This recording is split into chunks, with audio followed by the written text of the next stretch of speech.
મણિનગર સ્વામિનારાયણ ગાદી સંસ્થાન આયોજિત શિક્ષાપત્રી જનકલ્યાણ અભિયાન ગુજરાત યાત્રા 4 ઓગસ્ટનો પ્રારંભ થઈ ગયો છે અને આખા ગુજરાતમાં થવા જઈ રહી છે.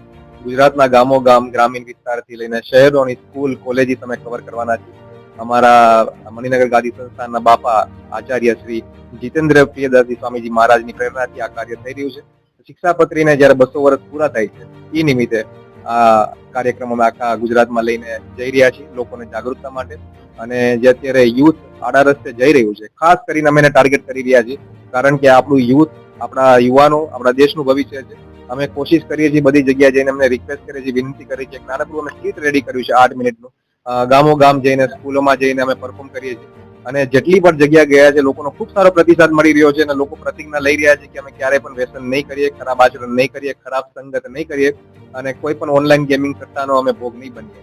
તો અમારો પ્રયાસ અમને એવું લાગે છે અમે જે અત્યારે કરી રહ્યા છીએ એ લોકો આવકારી રહ્યા છે અને આઈ હોપ જે લોકો વ્યસન કરે છે એ લોકો આમાંથી જલ્દી છૂટી જાય. આ મોર દેન 6 મંથનું અમારું આખું આ પ્રોજેક્ટ છે. એવું નથી કે 6 મહિનામાં આખું ગુજરાત કવર થઈ જાય, પણ અમારી કોશિશ છે કે જેટલા અમે શહેરો અમે ટાર્ગેટ કર્યા છે, ગ્રામીણ વિસ્તારો ટાર્ગેટ કર્યા છે, અમે ત્યાં સુધી પહોંચીએ. અને જે રીતે અત્યારે જઈ રહ્યું છે, અમે દિવસની લગભગ 5 થી 6 સ્કૂલ કોલેજીસ કવર કરી રહ્યા છીએ અને જાન્યુઆરી મિડ સુધી આ ચાલશે. પ્રસંગ એવો બન્યા છે જ્યારે અમે સ્કૂલમાંથી, કોલેજીસમાંથી નીકળતો હોય ત્યારે ઘણા બધા યુવાનો મારી પાસે આવે છે, કારણ કે એ ક્યારેય સ્કૂલના ટીચર સામે, પ્રિન્સિપલ સામે ના બોલી શકતા હોય, એટલે મારી પાસે આવીને કહે છે કે સર, હું થોડુંક મને વ્યસનની લત છે, હું સ્મોક કરું છું, પણ હવે તમે આજે આ ડ્રામા જોઈને અમે તમને વિશ્વાસ અપાઈએ છીએ, વચન આપીએ છીએ કે અમે નહીં કરીએ. બસ અમારા માટે એ સફળતા છે.